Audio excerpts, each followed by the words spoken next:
उजवीकडे केली तरी तो कडक नाही. देव हा कडक नसतो, माणसं कडक असतात. देव वाईट नसतो, देव हा कृपाळूच असतो. हे कोणाच्या मनाला लागलं तर लोकमान्य बाळ गंगाधर टिळकांच्या मनाला लागलं. त्याने 1920 सालच्या केसरीमध्ये जाहिरात दिली, जर कोणी ग्रह लागूवरती संस्कार करून नवीन ग्रंथ तयार करेल दृग गणिताचा, अचूक गणिताचा, 1000 रुपये मी बक्षीस देईन. तर ह्याच्या मागे विज्ञान काय आहे? तर आपल्या घरामध्ये जे सून आलेली आहे, नवीन मुलगी आलेली आहे, कन्या, तिला एक मुठभर धान्य दान देण्याची सवय व्हायला पाहिजे हाताला. म्हणूनच आधुनिक काळामध्ये भारतीय संस्कृती ही संपूर्ण जगाला मार्गदर्शन करणार आहे. श्रावण मासी हर्ष मानसी हिरवळ दाटे चोहीकडे, क्षणात येते सरसर शिरवे क्षणात फिरुनी ऊन पडे. मंडळी, बालकवींच्या या ओळी लहानपणी आपल्या सगळ्यांना अगदी तोंडपाठ होत्या. श्रावण म्हटलं की निसर्गाचं एक चैतन्यमय रूप आणि दुसऱ्या बाजूला भक्तीचा महासंगम आपल्याला बघायला मिळायचा. परंतु श्रावण हा तितक्या पुरता मर्यादित नाही आहे. कारण एका बाजूला निसर्गाचं परिवर्तित होणारं रूप आणि दुसऱ्या बाजूला भक्तीची आणि शक्तीची आराधना, या सगळ्याचा एक वेगवेगळ्या प्रकारे अनुभव आपल्याला श्रावण महिन्यात येत असे. त्याच अनुषंगाने हे बदलणारं स्वरूप आपल्या निसर्गाचं, आपल्या सृष्टीचं आणि एकूणच याचं संस्कृतीमध्ये असणारा अंतर्भाव, आज आपण याबद्दल वेगवेगळ्या गोष्टी ऐकणार आहोत. नमस्कार, मी मुकुल आव्हाड आणि कॅमेरावर आहेत साक्षात सावंत आणि संजय राठोड. MyMTVच्या विशेष पॉडकास्टमध्ये आपल्या सगळ्यांचं मनपूर्वक स्वागत. श्रावण मासारंभाच्या दृष्टिकोनातून वेगवेगळी व्रतवैकल्य काय आहेत, त्याचं एक आधुनिक स्वरूप काय आहे, त्याचबरोबर जाणत्या जाणतेपणी पसरलेली याबद्दलची काही मिथकं, या सगळ्यांचा धांडोळा घेण्यासाठी आज आपण आपल्या स्टुडिओमध्ये गप्पा मारणार आहोत ज्येष्ठ पंचांगकर्ते, खगोल अभ्यासक दामोदर कृष्णाजी सोमन, उपाख्य दाकृ सोमन यांच्याशी. वास्तविक हे नाव आपल्या सगळ्यांनाच परिचयाचं आहे, परंतु त्याच्या कार्याचा, अभ्यासाचा आढावा घेणं पुन्हा एकदा गरजेचं आहे. 5 दशकाहून अधिक काळ पंचांग आणि दिनदर्शिका तयार करण्याचा त्यांचा अनुभव आहे. त्याचबरोबर मागच्या 60 वर्षांहून अधिक काळ वृत्तपत्रामध्ये ते लेखन करतायत. खगोलशास्त्र या विषयावरती त्यांनी 9000हून अधिक व्याख्यानं दिलेली आहेत. त्याचबरोबर ठाणे मराठी ग्रंथसंग्रहालयाचे ते विश्वस्त असून मराठी विज्ञान परिषदेचे अध्यक्ष आहेत. ठाणे येथे भरलेल्या अखिल भारतीय मराठी साहित्य संमेलनाचे ते संयोजक होते. आपले सण उत्सव, सूर्यचंद्रग्रहण, धूमकेतू, आकाशदर्शन अशा वेगवेगळ्या पुस्तकांचं त्यांनी लेखन केलेलं आहे. त्याचबरोबर गौरवास्पद बाब अशी की ठाणे भूषण पुरस्काराचे ते पहिले मानकरी आहेत. उत्कृष्ट विज्ञान प्रचारक सन्मानाने सुद्धा त्यांचा गौरव करण्यात आलेला आहे. त्याचबरोबर लोकमत ठाणे आयकॉन सन्मान, राज्य खगोल मंडळाचा जीवन गौरव पुरस्कार सुद्धा त्यांना मिळाला आहे. सर, MyMTVच्या स्टुडिओमध्ये आपलं खूप खूप स्वागत. नमस्कार. नमस्कार. मला सुरुवात आता मूळ शब्दापासूनच करायची आहे. हो. श्रावण या शब्दाचा अर्थ काय आणि खगोलशास्त्राच्या दृष्टीने आपण जर पुराणांमध्ये बघायला गेलं तर त्याचे संदर्भ कुठे आपल्याला आढळतात? हे चांगला प्रश्न विचारला आहे. बघा, आपल्या महिन्यांची जी नावं आहेत, चांद्र महिन्यांची, त्याचा आणि आकाशाशी संबंध आहे. म्हणजे बघा, चैत्र महिन्यामध्ये चित्रा नक्षत्र रात्रीच्या सुरुवातीला पूर्वेला उगवतं आणि रात्रभर दर्शन देऊन पहाटे पश्चिमेला मावळतं. तसं चैत्र पौर्णिमेला चंद्र चित्रा नक्षत्रात असतो. तसं श्रावण महिन्यामध्ये श्रवण नक्षत्र लक्षात घ्या, खूप महत्त्वाचं आहे. आणि ते पूर्वेला उगवतं रात्रीच्या प्रारंभी आणि रात्रभर आकाशात दर्शन देऊन पहाटे पश्चिमेला मावळतं. आणि श्रावण पौर्णिमेला म्हणजे रक्षाबंधनाच्या दिवशी चंद्र श्रवण नक्षत्रात असतो. हे एक वैशिष्ट्य आहे. म्हणजे बघा, आकाश आणि महिन्याचं नाव याच्यावरून आपल्याला कल्पना येते. म्हणजे बघा, तुमच्याकडे समजा मार्गशीर्ष महिन्यात एखादा पाहुणा आला आणि त्याने विचारलं दुपारी की आज रात्री कुठलं नक्षत्र दिसेल पूर्वेला, तर लक्षात घ्या, मार्गशीर्ष महिना ना, मग मृग नक्षत्र रात्रीच्या सुरुवातीला पूर्वेला दिसेल आणि रात्रभर आकाशात दर्शन देईल, हे सांगता येतं. तसं जानेवारी फेब्रुवारीचं नाही बरं का. जानेवारी फेब्रुवारीच्या महिन्याच्या नावावरून आकाशात काय दिसेल सांगता येत नाही. ते आपलं भारतीय संस्कृतीचं वैशिष्ट्य आहे. या नावांमध्येच आकाश दडलेलं आहे. आता त्याच दृष्टीने मला पुढे असं विचारायचं आहे की ऋतुचक्राचा ज्यावेळेला आपण विचार करतो तर ऋतुचक्राच्या दृष्टीने श्रावणाचं महत्त्व काय आहे? हा चांगला. बघा, श्रावण मासी हर्ष मानसी तुम्ही म्हटलं आत्ता. श्रावण महिना म्हणजे पावसाळ्याचा आरंभ आणि आषाढापासून सुरू होतो आणि श्रावण महिन्यात धुव्वाधार पाऊस असतो. तेव्हा ऋतू आणि हे आपले सण याच्याशी संबंध आहे. आणि बघा श्रावण महिन्यामध्ये जी व्रतं सांगितले उपवास करा वगैरे, कारण धुवाधार पाऊस पडतो, शेतीची कामं बरीचशी झालेली असतात आणि मग अशा वेळी आपण घरात राहतो आणि म्हणून हलका आहार घ्यावा, हा त्यामागचा उद्देश आहे. वैज्ञानिक दृष्टिकोनातून तर ठीक आहे, आरोग्य चांगलं राहावं यासाठी, पण नैसर्गिक श्रावण मासी हर्ष मानसी, खरोखर आनंद, निसर्गात भ्रमण करायला पाहिजे. श्रावण महिना धुवाधार पावसाचा, निसर्ग सारी सृष्टी तृप्त होत असते आणि म्हणूनच श्रावण महिन्याला या सर्व महिन्यामध्ये विशेष महत्त्व आहे आणि तो पवित्र मास असं म्हटलं जातं त्याला. हे विशेष आहे. आता तुम्ही एक खगोल तज्ज्ञ सुद्धा आहात, तर मग त्या अनुषंगाने मला असं विचारायचं आहे की ग्रहताऱ्यांची स्थिती यावेळेला नेमकी कशी असते आणि ती अनुकूल असते का? ग्रह तारे हे सदैव कुठल्याही महिन्यामध्ये अनुकूलच असतात. फक्त ऋतू हे महत्त्वाचे असतात आणि पृथ्वी 3.5 अंशांनी कलल्यामुळं हे ऋतू होत असतात, आपल्या इकडे बदल होत असतो. आणि म्हणूनच पंचांग करताना ऋतू आणि सण उत्सव याची सांगड घातलेली आहे. बघा याचं कारण काय, तर ते सांगतो की प्राचीन काळी ज्यावेळी पंचांग सण उत्सवाची रचना झाली त्यावेळी ऋषीमुनींना कळलं की सर्वात महत्त्वाचं काय आहे, तर माणसाच्या शरीराचं आरोग्य आणि मनाचं आरोग्य आहे की नाही. शरीराचं आरोग्य चांगलं असून चालणार नाही, केवळ मनाचं पण आरोग्य चांगलं पाहिजे, चिंतामुक्त पाहिजे, हा त्यामागचा उद्देश होता. पण शरीराचं आरोग्य कसं चांगलं राहील, तर ऋतूप्रमाणे आहार घेतला म्हणजे शरीराचं आरोग्य चांगलं राहील.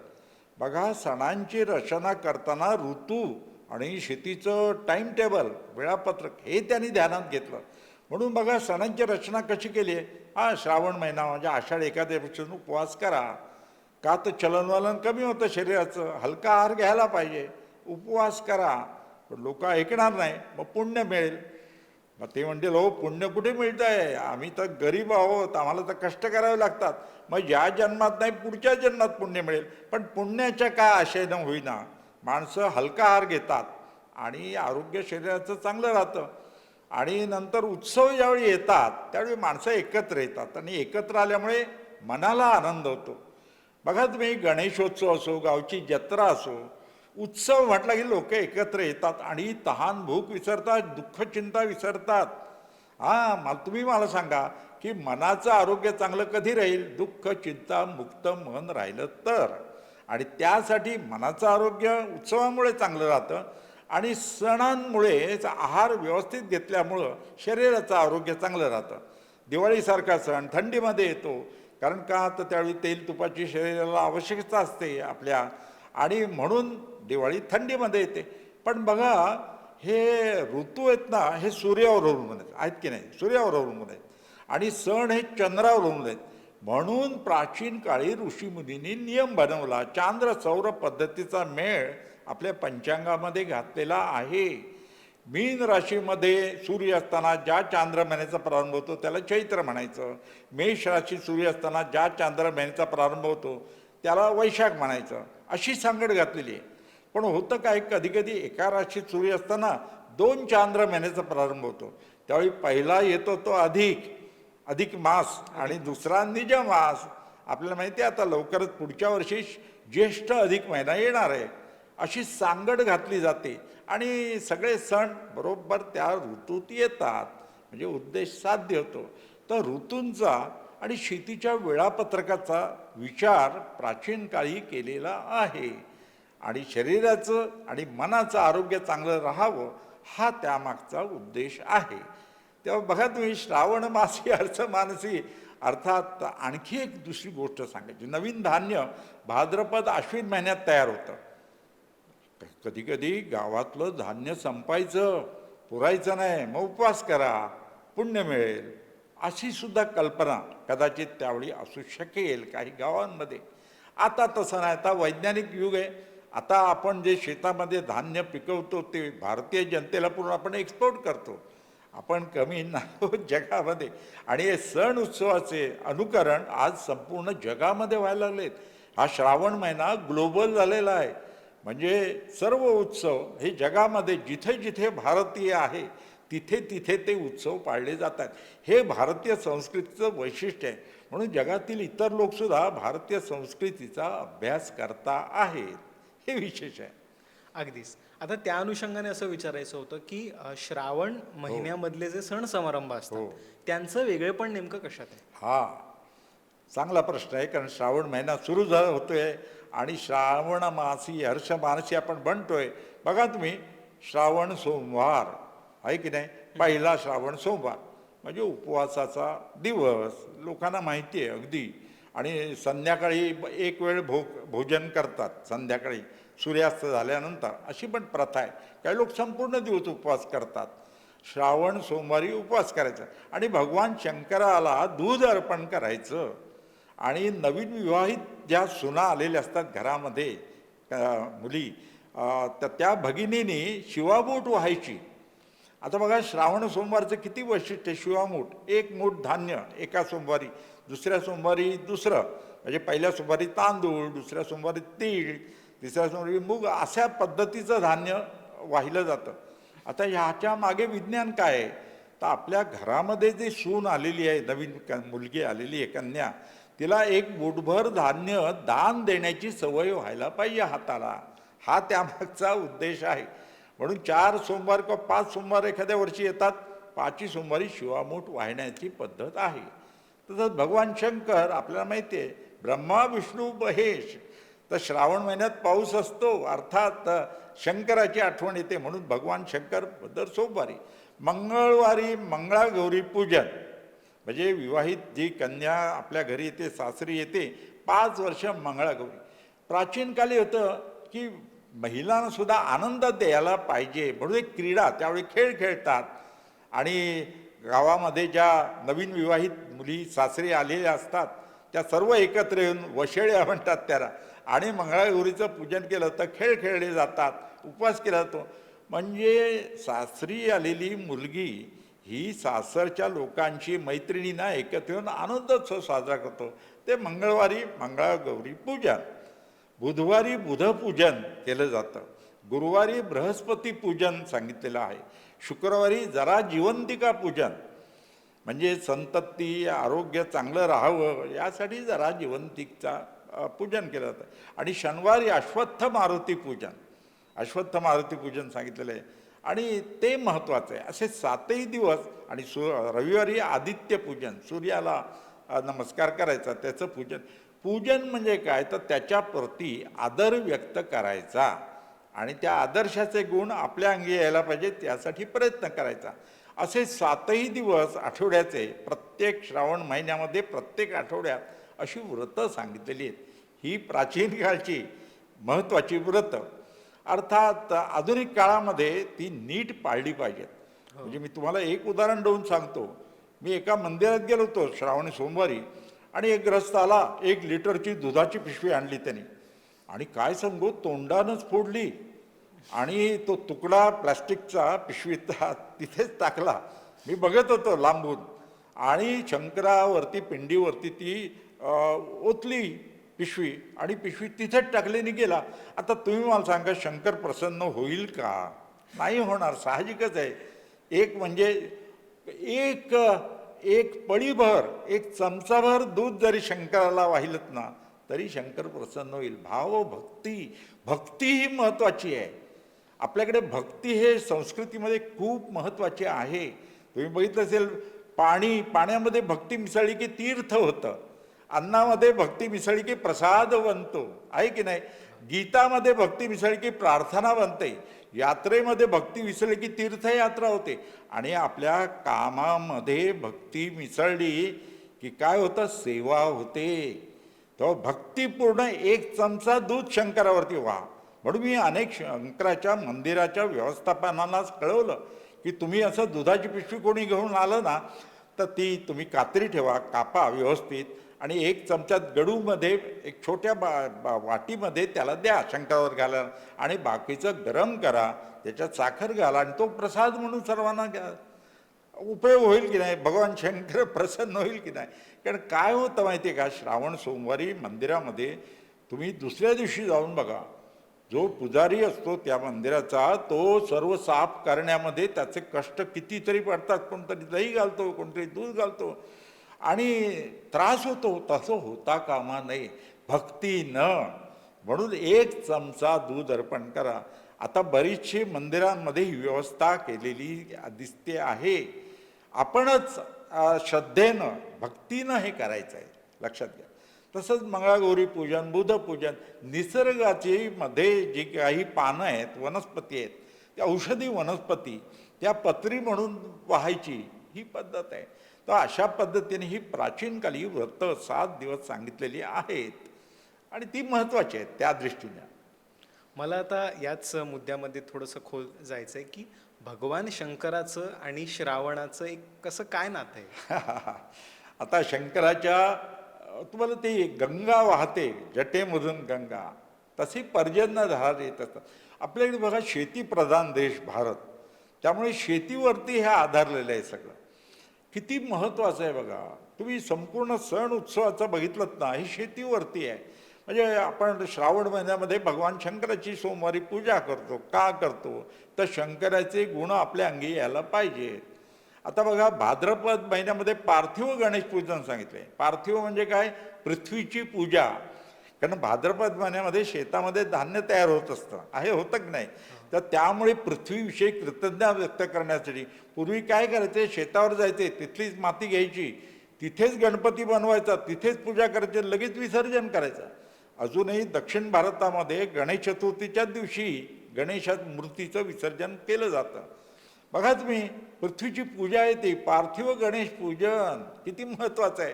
पृथ्वीविषयी कृतज्ञता. नवरात्रात आपल्याला माहिती आहे निर्मिती शक्तीची पूजा.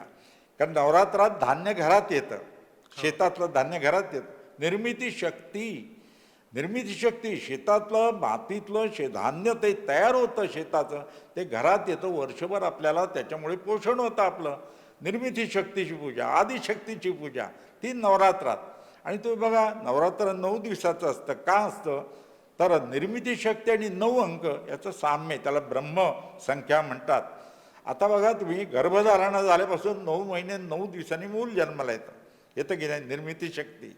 आणि तुम्ही धान्य पेरलं तर 9 दिवसामध्ये अंकुरतं. तेव्हा नवरात्र 9 दिवसाचं असतं. अशी सर्व सणांची रचना विज्ञानावर आधारित आहे आणि ते आपल्या पंचांगात हे सण उत्सव दिलेले आहेत. तर म्हणून पाश्चात्य लोकसुद्धा गेल्या वर्षी माझ्याकडे फ्रान्समधून लोक आले की तुम्ही हे सण उत्सवाची रचना कशी करता, पंचांग करता हे विचारलं त्याने. म्हणून मला सांगायचं आहे की श्रावण महिन्यामध्ये सणांची रचना, या व्रतांची रचना, मनावरती संयम राहावा, काम क्रोध लोभ मोह मद मत्सर या षड्रिपूंवरती नियंत्रण ठेवलं पाहिजे. आणि ते श्रावण महिना शिकवतो. पवित्र आणि भगवान शंकर त्याचे गुण आपल्या अंगी यायला पाहिजेत. म्हणून आपण श्रावण महिन्यामध्ये भगवान शंकराचं सोमवारी पूजन करतो. किती वैज्ञानिक दृष्टिकोन आहे बघा. अगदीच. आता सोमवारच्या व्रताचं श्रावणी सोमवार विषयी आपण बोललो. हो. त्या व्यतिरिक्त पारंपरिकदृष्ट्या महत्त्वाची व्रतं नेमकी कोणती आहेत? आता व्रत बरीच सांगितलेली आहेत. एकभुक्त म्हणजे एकदाच जेवायचं श्रावण महिन्यामध्ये. अर्थात का? तुम्हाला मगात सांगितलं मी तुम्हाला, पावसाळ्यात चलनवलन कमी होतं आणि म्हणून हलका आहार घ्यायचा. एकभुक्त बघा, उपवास करायचा हे सांगितलेलं आहे. पण काय होतं माहिती आहे का? उपवासाला काय खायचं हे कुठल्याही ग्रंथात सांगितलेलं नाही आहे. आता लोक साबुदाणा खातात. साबुदाणा उपवासाला खाऊ नका. तुम्हाला मी मुद्दाम सांगतोय, तुम्ही साबुदाणा तयार करताना बघितलात ना तर खाणार नाही, कारण त्याच्यामुळे आरोग्य बिघडतं साबुदाण्यामुळे. पण काय कुणी पद्धत आणली माहीत नाही. साबुदाणा खिचडी, साबुदाणा वडे, अरे काय साबुदाणा खाऊ नका उपवासाला, कुठल्याही धर्मग्रंथात लिहिलेलं नाही. साबुदाणा खा. बटाटा भारतीय नव्हेच. बटाटा हा परदेशातून आलेला आहे, पोर्तुगीजांनी आणलेला आहे. तो बटाटा सुद्धा, खरं सांगू का, उपवास म्हणजे हलका आहार, पचायला कमी. आणि सांगितलं यज्ञात जे अर्पण करतो ना ते भात सोडून इतर पदार्थ खरं सांगायचं तर फलाहार घ्यायचा. दूध घ्यायचं, फलाहार घ्यायचा. उपवास म्हणजे उपवास. म्हणजे कधी कधी असं वाटतं उपवासाचा पिझ्झा जर मार्केटमध्ये आला ना तर तो सुद्धा लोक खातील. उपवास म्हणजे उपवास करा, पण कडक उपवास करू नका. म्हणजे काही लोक पाणी न पिता उपवास करतात, ते आरोग्याला चांगलं नाही. पाणी प्यायला पाहिजे, हलका आहार घ्यायला पाहिजे. हाच मूळ उद्देश लक्षात घ्या, कार्यकारण भाव. आणि पुढच्या पिढीला उपवास करताना सांगायचं वा हलका आहार घे. तर चुकून एखादा पदार्थ खाल्ला, समजा बिस्किट चुकून खाल्लं, तर उपवास बुडत नाही. हे मी पंचांग करता असून सांगतो आहे. कारण कुठल्याही धार्मिक ग्रंथामध्ये उपवासाला हे खा असं सांगितलेलं नाही आहे. आता कर्नाटकमध्ये तुम्ही बघितलं तर पोहे उपवासाला खातात. आपल्याकडे उपवासाला पोहे चालत नाही महाराष्ट्रामध्ये. तर हे त्या स्थानपरत्वे आहे. हलका आहार घेणं म्हणजे उपवास करणं. त्याचं आधुनिक काळ सांगायचं ना तर डायटिंग म्हणतो ना आपण, वजन कमी करण्यासाठी. तर डायटिंग म्हणजे उपवास, हे लक्षात घ्यायला पाहिजे. अगदीच. आता एक आपण आहाराविषयी सांगितलं, त्या अनुषंगाने एक हलका आहार घेणं, फलाहार घेणं, या व्यतिरिक्त श्रावणातली आहाराची पद्धती, काही पथ्यपाणी, ते नेमकी काय असतात? हा, हे विशेषतः हलका आहार म्हणजे काय तर फळं. श्रावण महिन्यामध्ये पालेभाजी चांगली येत असते बघा. हा, ती उकडवून जरी पाणी प्यालं तरी त्याच्यामध्ये काही काही भाजी तर श्रावण महिन्यातच येते आणि ती शरीराला आरोग्याला चांगली असते आणि ती खावी, पाणी प्यावं. आणि महत्त्वाची गोष्ट म्हणजे हलका आहार, फळं खावीत, हे पथ्य पाळलं पाहिजे. हलका आहार घेणं, मांद्य शरीरात येता कामा नये, अपचन होता कामा नये, याची काळजी घ्यायला पाहिजे.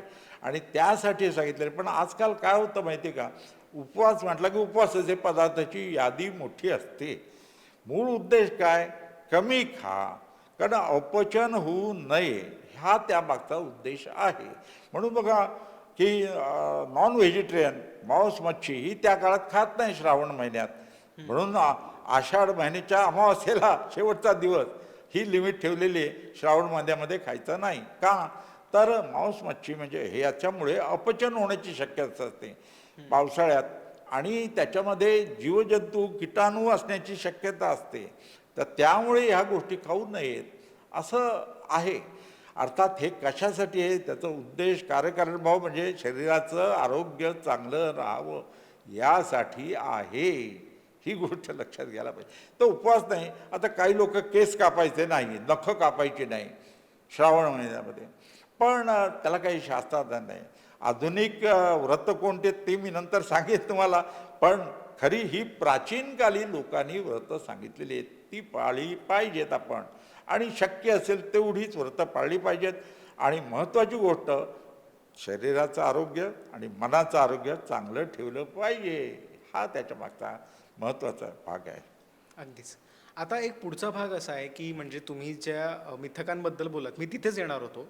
श्रावण महिन्यामध्ये मालमत्तेशी निगडीत व्यवहार करू नये, नखं कापू नये, केस कापू नये, अशा पद्धतीचा काही एक म्हणजे आता व्हॉट्सॲपमुळे म्हणा किंवा वेगवेगळ्या समाज माध्यमांवर काही गोष्टी फिरत असतात. कधी कधी ते कुणीतरी सांगितलेलं आहे हा विचार मनात ठेवून पुढच्या पिढीपर्यंत जात असतं. तर मग त्याच्याविषयी जाणून घ्यायला आवडेल की त्याच्या मागची सत्यता नेमकी काय आहे? नाही, आता प्राचीन काळी काय होतं, खरंच दळणवळणाची साधनं नव्हती. आणि आत्तासारखाही कितीतरी बदल झालेला आहे समाजामध्ये. त्यामुळे ह्या व्रतांमध्ये सुद्धा बदल करायला पाहिजे. व्रतांची संख्या किती आहे माहिती आहे का, 1000हून जास्त आहे. व्रताच विषयी ग्रंथ आहेत. प्राचीन काळची व्रतं त्या काळी ठीक होती, पण आत्ता तसं नाही. आता श्रावण महिन्यामध्ये आर्थिक व्यवहार करायला हरकत नाही, खरेदी करायला हरकत नाही. श्रावण महिन्यातले सण आपण नंतर पाहणार आहोतच, पण सर्व सण आहेत ना, तिची रचना सुद्धा तशीच केलेली आहे. त्यामुळे श्रावण महिना हा ईश्वराप्रती भक्ती करण्याचा असतो. पूर्वीच्या काळी श्रावण महिन्याचे कहाण्यांचं पुस्तक वाचत असत. आदित्य राणूबाईची कहाणी, पिठोरी अमावास्येची कहाणी, अशा कहाण्या असत. ही कहाण्या का असायच्या तर त्याची शब्दसुद्धा इतके मदत होते ना. म्हणजे गणपतीची कहाणी पहिली वाचायची आणि नंतर त्या काळामध्ये शिक्षण नव्हतं. आधुनिक काळात जी साधने आहे ती त्या काळी नव्हती. त्यामुळे एक महिला भगिनी कहाण्या वाचून दाखवायची आणि इतर महिला ऐकायच्या, अशी प्रथा त्या काळी होती. आधुनिक काळ बदललेला आहे, तंत्रज्ञान बदललेलं आहे, साधनं नवीन नवीन आलेली आहेत. त्यामुळे नवीन गोष्टींप्रमाणे आपण ही व्रतं सुद्धा बदलायला पाहिजेत आणि आधुनिक व्रतं स्वीकारली पाहिजेत, पण आर्थिक व्यवहार करायला हरकत नाही.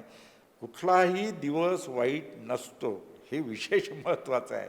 आणि त्या दृष्टीने श्रावण महिना हा ईश्वराची उपासना का सांगितली, तर घरात आपण जास्त वेळ असतो, बाहेर पाऊस पडतो, म्हणून सांगितलेलं आहे की घरामध्ये त्या काळचे एंटरटेनमेंट, मनोरंजन, आणि म्हणून तुम्ही ईश्वराची उपासना करता, आरती करा, भजन करा, ज्ञानेश्वरीचं पारायण करा या ग्रंथाचं.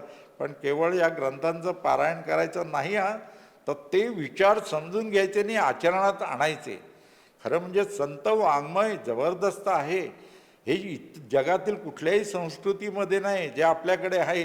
भगवद्गीता, ज्ञानेश्वरी, एकनाथी भागवत, किती सांगू, नामदेवांची गाथा, अभंग, ओव्या, हे समृद्ध संस्कृती भारतीय आहे. आज पाश्चात्य लोक त्याचा अभ्यास करतायत आणि ते श्रावण महिन्यात का वाचवता, आपण घरात असतो, त्यामुळे मनाला आनंद देतो त्या वाचनानं, अभंगाने, किंवा त्या काळात भजन केल्याने. म्हणून त्या काळात हे करा असं सांगितलेलं आहे.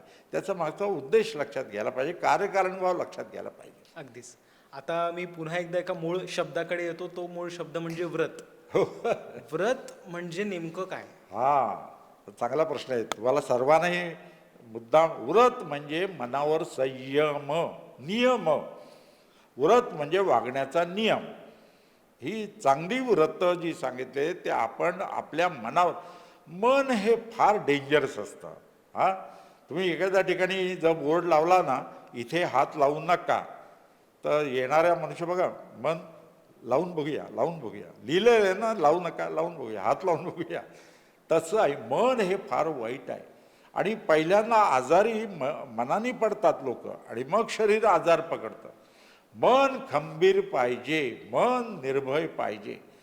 आम्हाला ना आत्ता आधुनिक काळात सांगतो मुद्दाम, हे बाहेरचं सगळे गोष्टी आहेत ना, ह्या तुम्हाला घाबरवत असतात. म्हणजे अगदी प्रत्येक गोष्ट घाबरवतात, आणि घाबरलं की तुम्ही पैसे देता त्यांना. लक्षात घ्या, हे महत्त्वाचं आहे. भारतीय संस्कृतीत निर्भयता. मागे उभा मंगेश, पुढे उभा मंगेश, काय हिंमत आहे. श्रावण महिन्यामध्ये इतकी उपासना केल्यानंतर ईश्वर म्हणजे मीच. ईश्वर म्हणजे काय? ईश्वर म्हणजे चैतन्य, आणि ते चराचरात आहे. तेव्हा निर्भयता प्राप्त होते, तुम्ही भजन, पूजन, ईश्वर सेवा केली तर. म्हणून यज्ञ, तप आणि दान या 3 गोष्टी आपल्या संस्कृतीमध्ये सांगितल्या आहेत. यज्ञ म्हणजे काय? कर्म यज्ञ, काम करा. तप म्हणजे काय? प्रत्येक काम मेहनत करून करा, उत्कृष्ट करा. म्हणजे साधा घरात कचरा काढला ना, तरी विचारलं पाहिजे कुणी कचरा काढला, इतकं स्वच्छता कशी झाली. प्रत्येक काम उत्कृष्ट करा, ती म्हणजे तप. आणि दान म्हणजे गरजूंना दान द्या. श्रावण महिन्यामध्ये सुद्धा दान देण्यासाठी यासाठी सांगितलं आहे की समाजामध्ये गरजू आहेत. आता दिवाळीच्या अगोदर दीपदान, म्हणजे गरिबांना दिवाळी साजरी करता यायला पाहिजे म्हणून दीपदान सांगितलेलं आहे. प्रत्येक गोष्टी मागचं कार्यकारणभाव समजून घ्यायला पाहिजे. तर त्या दृष्टीने हे महत्त्वाचं आहे. तेव्हा म्हणून मला मुद्दाम सांगितलं, श्रावण महिना ही व्रत, मनावर निग्रह, खायचं नाही, म्हणजे कुठली गोष्ट करायची ती सांगितलेलं आहे तीच गोष्ट करायची. एक भुक्त हविष्यान्न, म्हणजे यज्ञात जे अर्पण करतात तेवढंच खायचं. काही अयाचित भोजन म्हणजे मागायचं नाही, जे पुढ्यात पाडलेलं आहे तेवढंच खायचं, त्याला अयाचित भोजन म्हणतात. अशी प्रथा आपल्याकडे प्राचीन.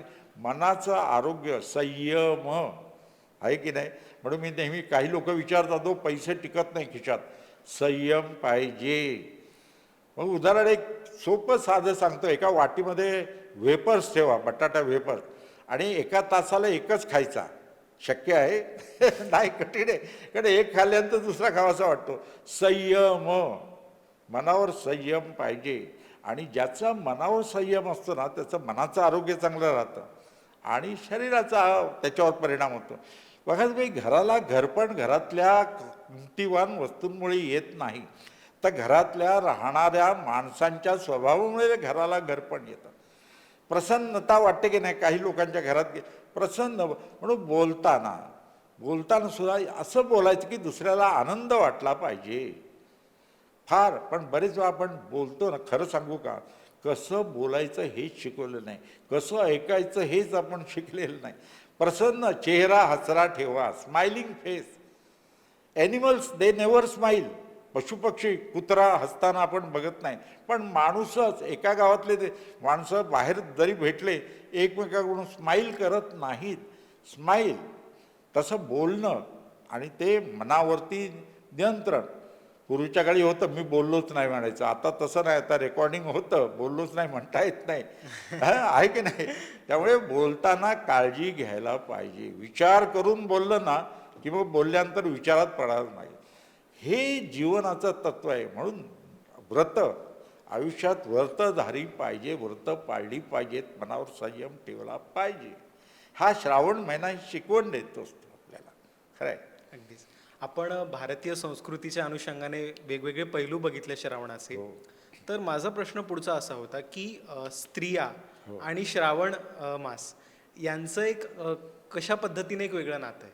हा हा, चांगला प्रश्न विचारलाय. प्राचीन काळी विवाह लवकर व्हायचे. कारण बघा तुम्ही, जगामध्ये जास्त आक्रमणं झालेला देश कोणता असेल तर भारत देश. आक्रमणं व्हायची, लुटून न्यायचे आक्रमणं करून. तर त्याकाळी स्त्रियांना संरक्षण मिळत नसेल, लवकर विवाह व्हायचा. आणि लवकर विवाह झाला की मग ती स्त्री घरामध्ये मन तिचं आरोग्यदायी राहण्यासाठी व्रत तिला सांगितलेली आहे. स्त्रियांनीच व्रत करायला पाहिजे तसं नाही, पुरुषांनी सुद्धा करायला पाहिजे. म्हणून मी नेहमी सांगत असतो, वटपौर्णिमा पुरुषांनी सुद्धा करायला पाहिजे. त्या दिवशी उपवास केवळ स्त्रियांनी नाही. कारण तुम्ही बघितलं ना, सत्यवानानं काय केलं, तो फक्त मूर्छित पडला त्या कथेमध्ये. मेहनत कोणाची आहे? सावित्रीची. आज सावित्रीबाई फुलेंनी स्त्रियांना शिक्षण दिलेलं आहे. तेव्हा स्त्रीनं उपवास करावा असं नाही आहे. सत्यवानाने आधुनिक उपवास करायला लागत नाही. ही व्रतांमध्ये हा बदल करायला पाहिजे. आणि म्हणून स्त्रियांना मंगळागौरी पूजा, मैत्रिणी, मन मोकळं व्हावं, आनंदित व्हावं, हा त्यामागचा मूळ उद्देश आहे. आणि म्हणून मंगळागौरी व्रत ही सगळी व्रतं स्त्रियांनीच नव्हे तर पुरुषांनी करायला पाहिजे. हे महत्त्वाचं आहे. आता एक पुढचा भाग असा आहे की उत्तर भारतामध्ये आपल्यापेक्षा श्रावण मास लवकर सुरू होतो आणि आपल्याकडे नंतर. तर हा नेमका फरक काय आहे? हा हा चांगला प्रश्न विचारला आहे. कारण तिकडे पौर्णिमांत महिने पाळले जातात. म्हणजे आपला जो आषाढ कृष्ण असतो ना, आषाढ कृष्ण पक्ष, तो उत्तर भारतात श्रावण कृष्ण पक्ष असतो. अगोदर कृष्ण पक्ष असतो आणि नंतर शुक्ल पक्ष असतो. आपला तसं नाही. आपला शुक्ल पक्ष, आपला अमांत पद्धत आहे. चांद्रमास अमांत सुरू होतो आणि उत्तर भारतात पौर्णिमांत महिने आहेत. म्हणजे कृष्ण पक्ष अगोदर, नंतर शुक्ल. म्हणून आपला आषाढ कृष्ण पक्ष सुरू झाला की त्यांचा श्रावण सुरू होतो. पूर्वी हे लोकांना समजायचं नाही. आता ते माध्यमांमुळे, प्रसारमाध्यमांमुळे कळतं. पण एक सांगतो मी, आम्ही पंचांग करते, पंचांगाचं एकीकरण करण्याचा प्रयत्न करतो आहोत. पण गंमत अशी की आता भगवान कृष्णाचा जन्म झाला श्रावण कृष्ण पक्ष, पण उत्तर भारतात तो भाद्रपद कृष्ण असतो. आपल्याकडे भाद्रपद कृष्ण पक्ष हा श्राद्ध पक्ष म्हटला जातो. तर उत्तर भारतात भाद्र कृष्ण अष्टमीला, भाद्रपद कृष्ण अष्टमीला कृष्णाचा जन्म असंच. पण तसं नाही. आपण जर बघितलं तर भागवतामध्ये श्रावण महिन्याचं नाव आहे. आणि अधिक महिना बघताना पंचांगकर्ते उत्तर भारतातील अधिक महिना पाहताना अमांत पद्धत वापरतात. हे विशेष आहे. खरं म्हणजे अमांतच पद्धत महाराष्ट्रामध्ये, दक्षिण भारतात तीच बरोबर आहे. पण एकत्रीकरण व्हायला पाहिजे, आम्हाला पंचांगकर्त्यांना सुद्धा वाटतं. मला त्या पद्धतीबद्दल अजून जाणून घ्यायला आवडेल. नेमकी ती काय पद्धत आहे? हा, अमांत म्हणजे अमावास्येपासून महिना सुरू होतो. म्हणजे चैत्र शुक्ल अमावास्या संपली की दुसऱ्या दिवशी आपला महिना सुरू होतो. आणि पौर्णिमांत म्हणजे काय, पौर्णिमा संपली की दुसऱ्या दिवशी म्हणजे कृष्ण प्रतिपदेला तो महिना सुरू होतो उत्तर भारतात. हा फरक आहे. 15 दिवस त्यामुळे अगोदर श्रावण महिना सुरू होतो, असं आहे. अगदीच.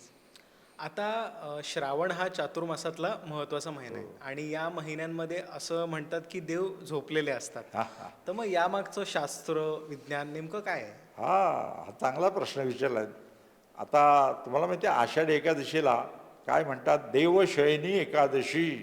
देव झोपला, विष्णू झोपतो. हा, क्षीरसागरामध्ये शेषावरती नागावरती आणि तो शंकराच्या ताब्यात देतो राज्यकारभार, अशी आपल्याकडे समजूत आहे. पण सामान्य लोकांना ठीक आहे, पण आता मुलांना सुद्धा विज्ञान माहीत आहे.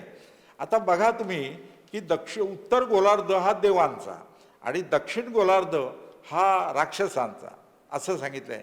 आता 21 जूनला सूर्य कर्कवृत्तावरती येतो, हा 23.5 अंश कर्कवृत्तावरती येतोच 21 जूनला. आपल्याकडे त्यावेळी दिवस मोठा असतो, तर त्यावेळी 21 जूनला आणि आषाढी एकादशीसुद्धा त्याच सुमाराला येते. म्हणून दक्षिणायन सुरू होतं 21 जूनला. दक्षिणायन म्हणजे सूर्य दक्षिणेकडे जायला सुरुवात करतो, त्यामुळे रात्र सुरू होते उत्तर गोलार्धात आणि त्यामुळं देव शयनी एकादशी म्हणजे देव झोपतो अशी समजूत सामान्य माणसात आली. आणि देव उठे एकादशी कधी तर 6 महिन्यानंतर यायला पाहिजे. खरी म्हणजे आपल्याला माहिती आहे 21 डिसेंबरला उत्तरायण सुरू होतं. भीष्मानी सुद्धा प्राण सोडले 21 डिसेंबर म्हणजे उत्तरायणाला सुरू झालं आणि मग प्राण सोडले. आपल्याला माहिती आहे कथा महाभारतातील. तर पण हे 6 महिने नाही, आपला चातुर्मास 4च महिने का असतो. तर देव 1/3 रात्र असताना उठतात, पहाटे उठतात. आपल्या भाषेत सांगायचं तर आपला एक दिवस, आपलं 1 वर्ष म्हणजे देवांचा 1 दिवस असं सांगितलेलं आहे. त्यासाठी उत्तरायण आणि दक्षिण. आणि हे आत्ता नव्हे, वेदकालांमध्ये म्हणजे 3,500 वर्षांपूर्वी भारतीय लोकांना माहीत होतं. त्यामुळे दक्षिणायन म्हणजे देवांची रात्र, उत्तरायण म्हणजे देवांचा दिवस. 6 महिने दिवस, 6 महिने रात्र. तर लक्षात घ्या, पण 6 महिने जरी असले ना तरी चातुर्मास 4च महिन्याचा का असतो.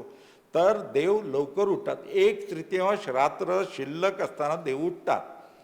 आपण ब्राह्ममुहूर्तावरती उठलं पाहिजे.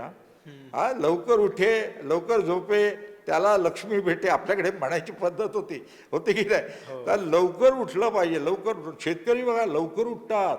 ज्याला काम करायचं ना आयुष्यात तो लवकर उठतो. फार महत्त्वाचं आहे. ब्राह्ममुहूर्तावरती उठलं पाहिजे.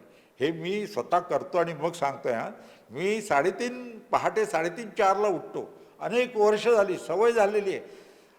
तसं शेतकरीसुद्धा खेडेगावामध्ये पहाटे लवकर उठतात. कोबडा आरवला की सूर्य उगवला की नव्हे, ते लक्षात घ्या. त्यामुळे उत्तरायण दक्षिणायन ही भाषा देवशयनी आणि देव उठी. आणि 21 मार्च आणि 23 सप्टेंबरला सूर्य विषुववृत्तावरती असतो. तो दक्षिण गोलार्धात शिरायच्या वेळी परिवर्तिनी एकादशी असते आपल्याकडे, परिवर्ती. त्यावेळी कूस बदलतो. आपण झोपताना जसे कूस बदलतो ना तशी 23 सप्टेंबरला कूस बदलतो, परिवर्तिनी एकादशी. हे विज्ञान सामान्य माणसाला कळला नाही म्हणून या भाषेत सांगितले देव शयनी एकादशी आणि देव उठी एकादशी आणि परिवर्तन एकादशी असं सांगितलेलं आहे. हे विशेष आहे.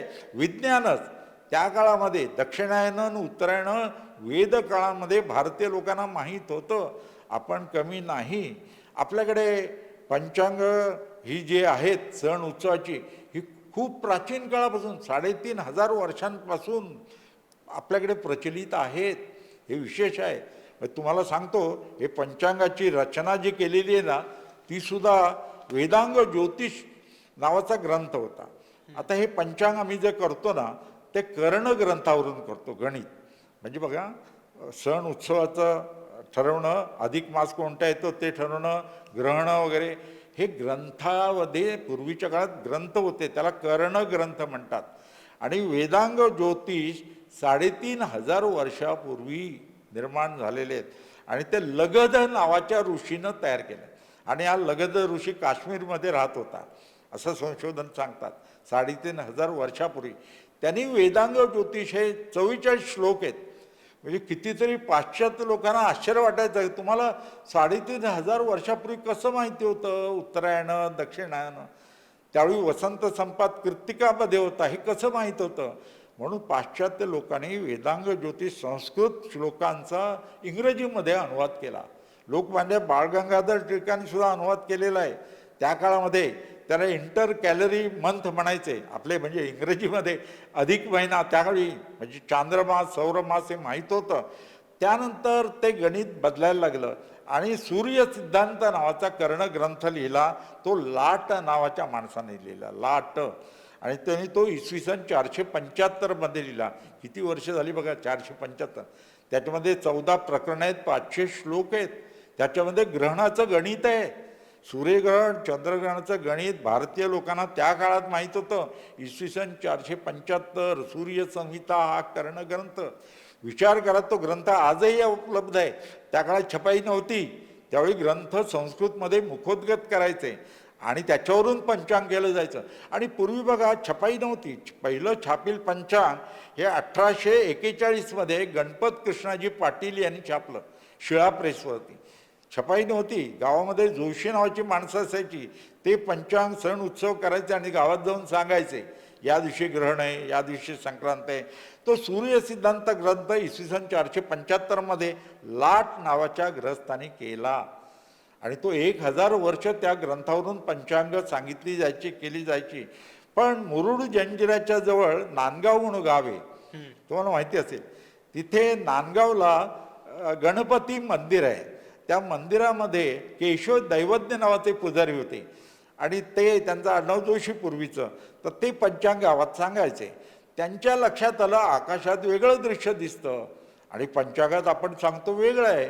एकदा तर त्यांनी सांगितलं चंद्र दिसेल, चंद्र दिसला नाही. एकदा तर ग्रहण दिसलं नाही.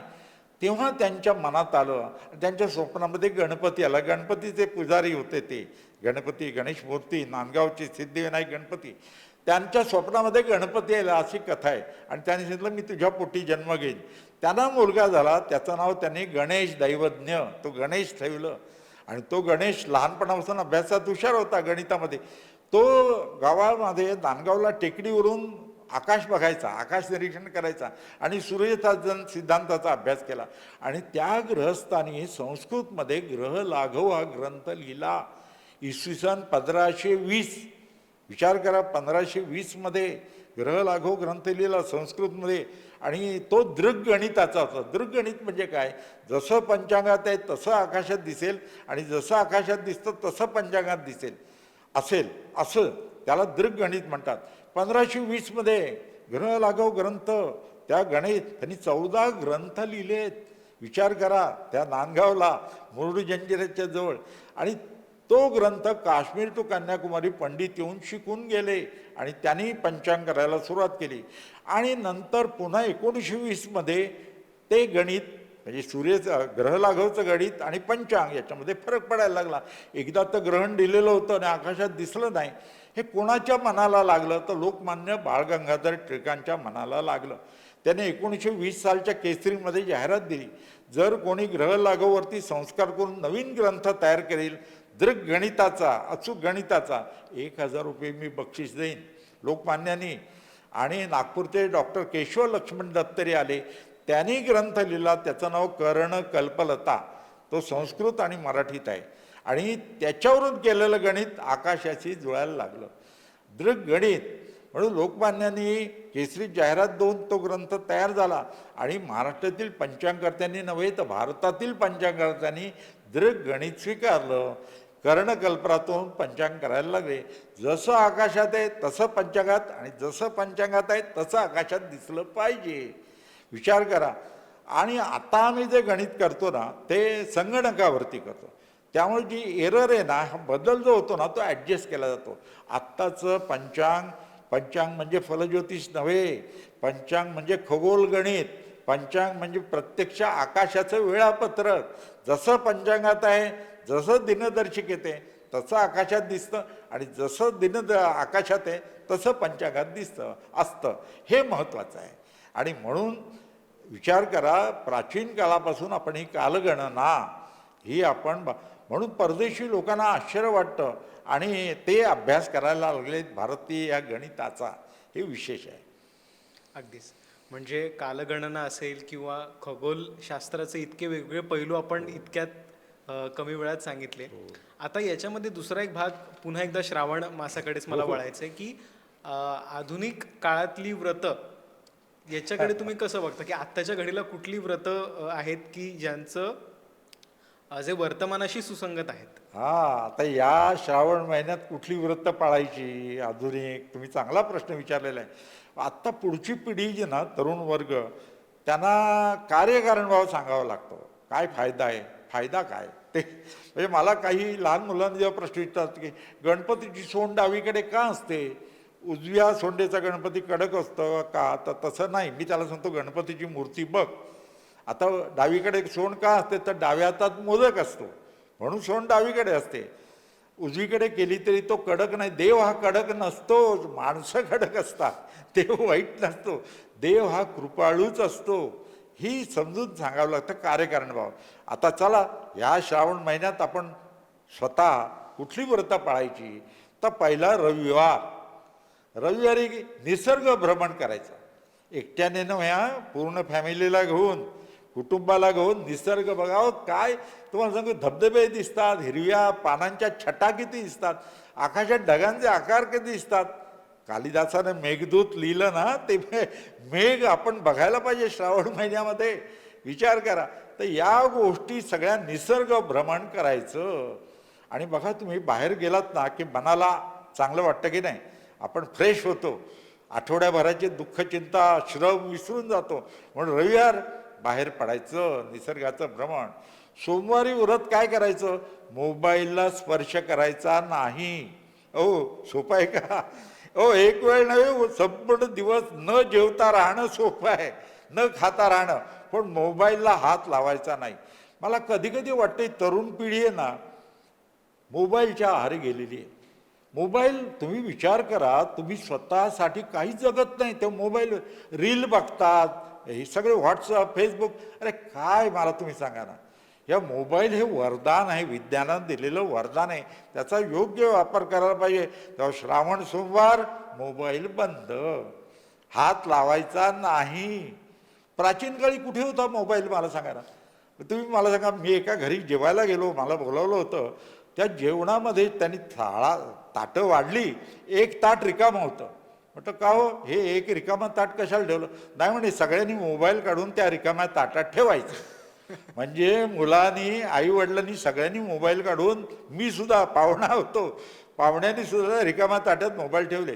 जेवताना मोबाईल घ्यायचा नाही, हे व्रत. आपण श्रावणी सोमवार मोबाईल बंद करून बघा ना. कठीण आहे, कठीण आहे, सोपं नाही आहे. बाकीची व्रतं करता येतील, न खाणं, उपवास करणं, पण करून बघा. तुम्हाला एकदा सवय लागली ना एका दिवसाची, मग तुम्ही पुढे सुद्धा मोबाईल नियंत्रणात ठेवाल. पहिलं सोमवारी मोबाईल बंद, लक्षात राहील. रविवारी निसर्ग भ्रमण, सोमवारी मोबाईल बंद. मंगळवारी काय करायचं, व्हॉट्सअप बघायचा नाही. काय सांगू, व्हॉट्सअप फॉरवर्ड करीत असतात, इकडून आला तिकडून, टाईम वेस्टेज. डोकं अजिबात लागत नाही. इकडचा मेसेज तिकडे फॉरवर्ड करायचा मित्रांना. व्हॉट्सअप बंद, मंगळवारी व्हॉट्सअप बंद, बुधवारी फेसबुक बंद. काही काही घरामध्ये फेसबुक आणि रीलशिवाय चालतच नाही, अजिबात बंद. फेसबुक बंद बुधवारी. गुरुवारी कठीण आहे, गुरुवारचं व्रत फार कठीण आहे. टी व्ही बंद. काय त्या सिरियल, सासू सुना आणि काय, खरं सांगू का, एक दिवस टी व्ही लावायचा नाही. काही माणसं तर टी व्ही नसेल तर हैराण होतात. बंद पडला टी व्ही ना टेक्निकली तर हैराण होतात, जीवन असह्य होतं. नाही, संयम. श्रावण गुरुवार टी व्ही बंद. आणि श्रावण शुक्रवारचं व्रत तसं कठीण आहे. सांगू का, श्रावण शुक्रवारी घराची साफसफाई करायची सर्वांनी. नको असलेल्या गोष्टी टाकून द्यायच्या. मनातले जुने विचार आपण टाकतो, नवीन विचार शिकतो की नाही, तसं श्रावणी शुक्रवार घर स्वच्छ करणं. आणि श्रावणी शनिवार या आठवड्यात सुरुवात करूया. काय करायचं, पुरुषांनी स्वयंपाक करायचा श्रावण शनिवारी. महिलांना, भगिनींना विश्रांती द्यायची. पहिल्यांदा चहा करून बघावं. कठीण आहे, स्वयंपाक करणं कठीण आहे. आणि ती सुरुवात या श्रावण शनिवारपासून करूया. भगिनी वर्ग नक्कीच आनंदित होतील, त्यांना विश्रांती मिळेल. पण पुरुष वर्गाला नवीन शिकल्याचा आनंद होईल. भोजन तयार करायला शिकायचं श्रावण शनिवारी. जेवढे शनिवार आहेत ना श्रावणातले पाळायचं. तर रविवारी निसर्ग भ्रमण, सोमवारी मोबाईल बंद. मी एका हॉटेलमध्ये गेलो होतो ना, त्या हॉटेलमध्ये त्या जो कॅशियर होता त्यांनी सांगितलं, सोमण साहेब 10% डिस्काउंट मिळेल. म्हटलं काय? नाही म्हणे, मोबाईल इथे ठेवा आमच्या लॉकरमध्ये. मोबाईल लॉकरमध्ये जो ठेवेल गिऱ्हाईक त्याला 10%, कारण जेवताना पदार्थाची चवच माहीत नसते, मोबाईलवरतीच बोलत असतात. तेव्हा रविवारी निसर्ग भ्रमण, सोमवारी मोबाईल बंद, मंगळवारी व्हॉट्सअप बंद, बुधवारी फेसबुक बंद ठेवायचं, गुरुवारी टी व्हीचं बटन ऑफ ठेवायचं, आणि शुक्रवारी घराची साफसफाई करायची, आणि शनिवारी पुरुषाने घरातल्या स्वयंपाक करायचा. करून बघूया ना या श्रावण महिन्यात. माझी खात्री आहे नक्कीच सर्वांना आनंद होईल.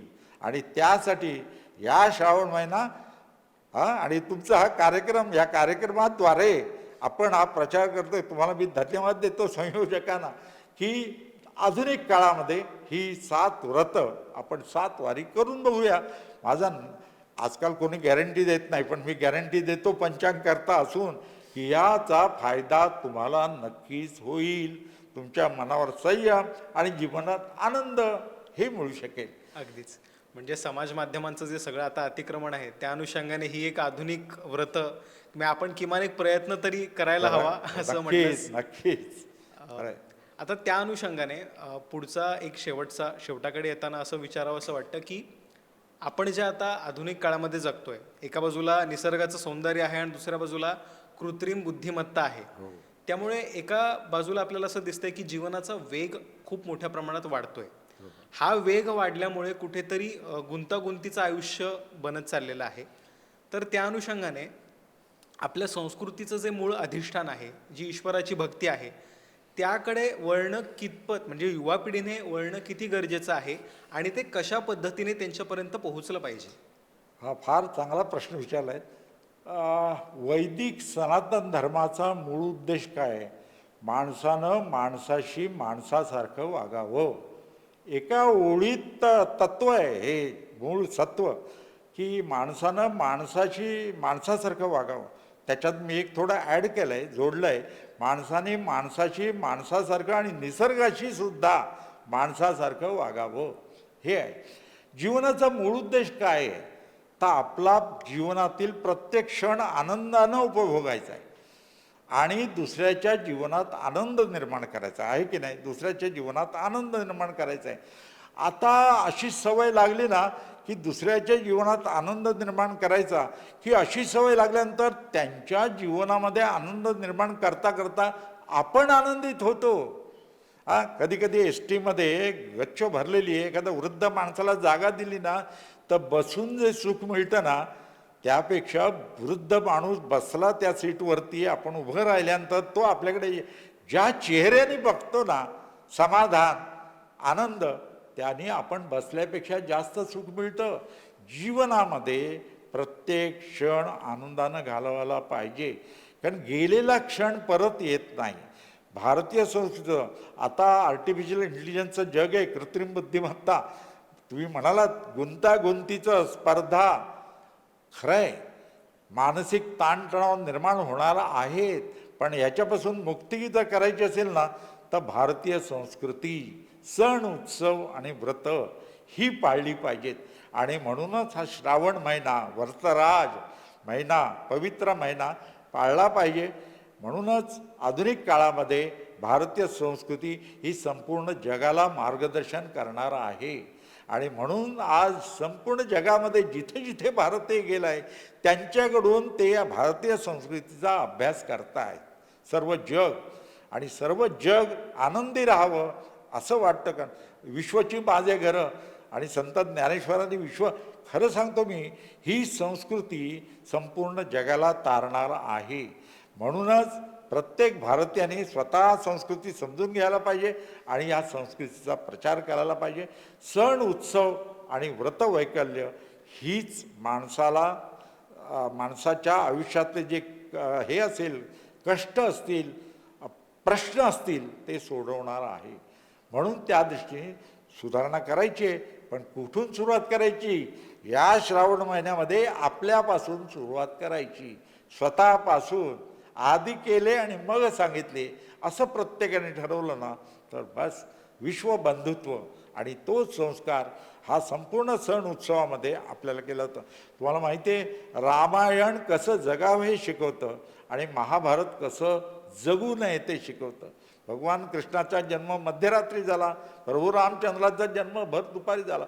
हे ग्रंथ म्हणजे मौल्यवान आहेत आणि संस्कृती मौल्यवान आहे, ती जगाला तारणार आहे हे समजून घ्यायला पाहिजे. तेव्हा श्रावण महिन्याच्या सर्वांना शुभेच्छा आणि श्रावण महिना आनंदाने व्रत पाळून आपण साजरा करूया आणि इतरांच्या जीवनात सुद्धा आनंद निर्माण करूया. आणि वैदिक सनातन धर्माचं जे तत्व आहे माणसानं माणसाची माणसासारखं वागावं ते आपण स्वतःपासून पाळायला सुरुवात करूया. अगदीच. म्हणजे भारतीय नेतृत्व असेल किंवा भारतीय विचार आणि भारतीय संस्कृती याचा आज जो जागतिक पातळीवर गौरव होते त्या अनुषंगाने जगाला सुद्धा हा विचार आत्मसात करावासा वाटतो. ही एक अत्यंत गौरवाची आणि अभिमानाची आपल्यासाठी बाब आहेत. सर, आज आपण इथे आलात, श्रावणाच्या संदर्भात इतक्या वेगवेगळ्या पैलूंवर भाष्य केलं, आम्हाला मार्गदर्शन केलं, त्याबद्दल आपले खूप खूप आभार. धन्यवाद.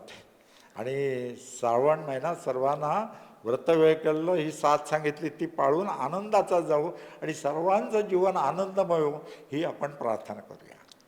श्रावण मासारंभच्या दृष्टिकोनातनं इतक्या वेगवेगळ्या गोष्टी आपण आत्ता ऐकल्या. वेगवेगळ्या शंकेचं सुद्धा निरसन, आपल्या मनामध्ये कुठली शंका असेल तर त्याचं सुद्धा निरसन झालं असेल याची मला आता खात्री आहे.